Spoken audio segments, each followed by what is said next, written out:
नमस्कार, मैं प्रीति और आप देख रहे हैं वी एक्सपर्ट न्यूज। आइए नजर डालते हैं खबरों पर। ओवैसी ने पीएम नरेंद्र मोदी के मंगलसूत्र वाले बयान को लेकर किया पलटवार। जी हां, पीएम से लेकर सीएम योगी आदित्यनाथ, अखिलेश यादव सबको सुना गए ओवैसी।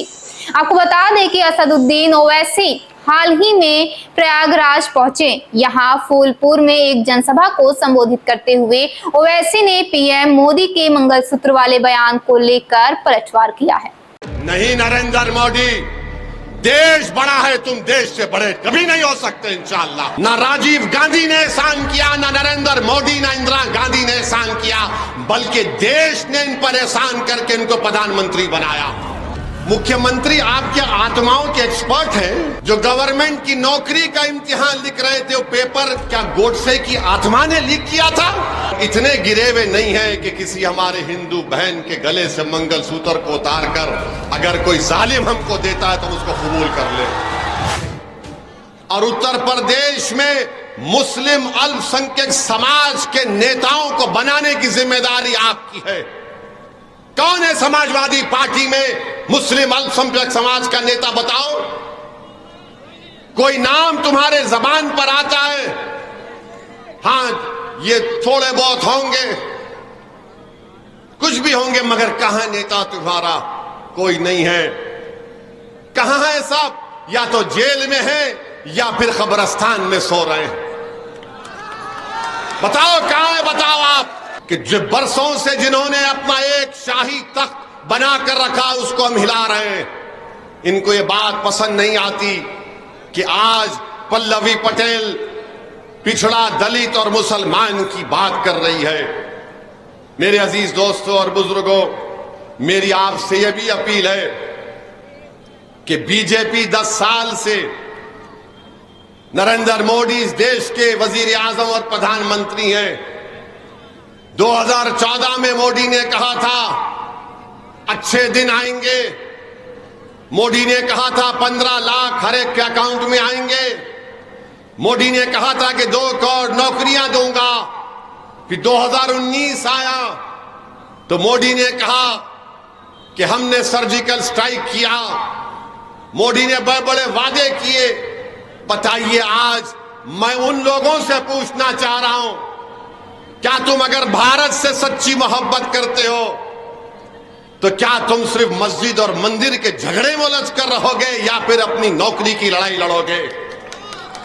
तुम क्या सिर्फ मस्जिद की लड़ाई में उलझते रहोगे और तुम्हारे घर में चिराग नहीं जलेगा?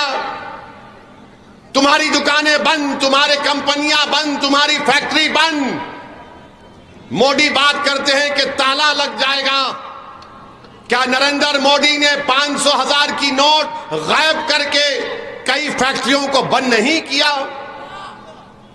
कोविड का जमाना आया, क्या एक देश का प्रधानमंत्री चंद घंटे की मोहलत भी नहीं दिया और 130 करोड़ जनता से कहा कि भाइयों बहनों, भारत बंद, मैं ताला लगा रहा हूं? ताला मोदी ने लगा दिया।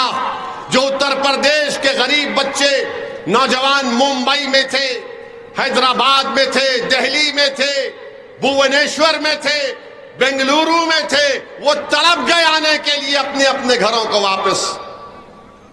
नरेंद्र मोदी भूल गए कि उनके इस 2 फैसलों ने लोगों की जिंदगियों पर ताले लगा दिया। 130 करोड़ जनता का प्रधानमंत्री बुलडोजर की मिसाल देता है। आज बीजेपी कहती है कि हम पीओके वापस लेंगे। मोदी जी, 10 साल से क्या आप सिर्फ चाय पी रहे थे? 10 साल से क्या आप सिर्फ चाय पी रहे थे? लो पीओके को, हम भी कह रहे लो पीओके को। भारत का टूट हिस्सा है, कौन रोका आपको? मगर आज अमित शाह और मोदी बोलते हैं हम पीओके लेना चाहेंगे। 10 साल से आप क्या कर रहे थे? सच्चाई ये है कि हमारी 2000 स्क्वायर किलोमीटर के ऊपर चीन बैठा हुआ है। लद्दाख में डेप्सांग डेमचाक एक मुकाम है जहां पर चीन की फौज बैठी हुई है और मोदी डेप्सांग डेमचाक का नाम नहीं लेना चाहते। पीओके की बात तो करते हैं, बहुत अच्छा है, मगर ये भी तो बोलो मोदी के चीन को उखाड़ कर फेंक देंगे, हम भारत की जमीन को बचाएंगे, मगर मोदी चीन का नाम नहीं लेते। मोदी ने कहा कि हिंदू बहनों के गले से मंगलसूत्र उतार कर दे दिया जाएगा। मोदी जी, हम गरीब जरूर हैं, मगर हम इतने गिरे हुए नहीं हैं कि किसी हमारे हिंदू बहन के गले से मंगलसूत्र को उतार कर अगर कोई जालिम हमको देता है तो हम उसको कबूल कर ले। अरे हम उस मंगलसूत्र की हिफाजत करेंगे। और मोदी जी, जब आप बात मंगलसूत्र की कर रहे हैं तो जबान मत खुलाओ, बात बहुत दूर तक जाएगी। हमारी बहनें, हमारी बेटियां कम बच्चे पैदा कर रही हैं, ये भारत सरकार का डेटा कहता है। मोदी जी, घुसपैठी हम नहीं है। अरे घुसपैठी अगर हम होते तो अंग्रेजों को भगाने वाले कौन होते? हजरत महल क्या घुसपैठी थी नरेंद्र मोदी? और क्या कहते हैं कि मेरा कोई वारिस नहीं है, 130 करोड़ जनता मेरी वारिस है। नहीं नरेंद्र मोदी, देश बड़ा है, तुम देश से बड़े कभी नहीं हो सकते इंशाअल्लाह। नरेंद्र मोदी ये कहकर बता रहे हैं कि मैंने भारत पर बहुत बड़ा एहसान किया। अरे कोई किसी पर एहसान नहीं कर रहा है। ना नेहरू ने एहसान किया, ना राजीव गांधी ने एहसान किया, ना नरेंद्र मोदी, ना इंदिरा गांधी ने एहसान किया, बल्कि देश ने इन पर एहसान करके इनको प्रधानमंत्री बनाया। मोदी कहते हैं कि मेरे वारिस ये लोग नहीं। मोदी जी, कोई वारिस नहीं, आप काम करने आए हैं। ये राजाओं की बात होती कि मेरे मरने के बाद मेरा वारिस ये होता है। ये देश है, जमहूरियत है, लोकतंत्र है। ओवैसी चले जाएगा, मोदी चला जाएगा, मगर भारत रहेगा इंशाअल्लाह ताला। ये सोच इस देश के प्रधानमंत्री की है कि मेरे वारिस ये लोग हैं। कहां के वारिस? अगर वारिस होते तो आप कोविड में ऑक्सीजन लेकर आते।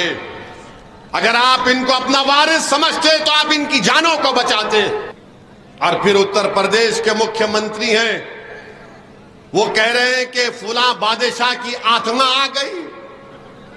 मुख्यमंत्री, आप क्या आत्माओं के एक्सपर्ट हैं? फिर अगर आप एक्सपर्ट हैं तो बताओ, उत्तर प्रदेश के युवा जो गवर्नमेंट की नौकरी का इम्तिहान लिख रहे थे, वो पेपर क्या गोडसे की आत्मा ने लीक किया था? बताओ प्रधानमंत्री, आप वारिस कहते हैं ना, क्या विधानसभा के चुनाव में नरेंद्र मोदी ने उत्तर प्रदेश की जनता से नहीं कहा था कि चुट्टा जानवर को मैं कंट्रोल करूंगा, मेरी बात का यकीन करो। मोदी जी, आप तो दिल्ली में आराम से बैठे, चुट्टा जानवर पूरी खेतों को खाकर बर्बाद कर। ऐसे ही राजनीति से जुड़ी तमाम खबरों को देखने के लिए बने रहे हमारे साथ और देखते रहें वी एक्सपर्ट न्यूज। वीडियो पसंद आई हो तो चैनल को लाइक करें, शेयर करें एंड सब्सक्राइब करें।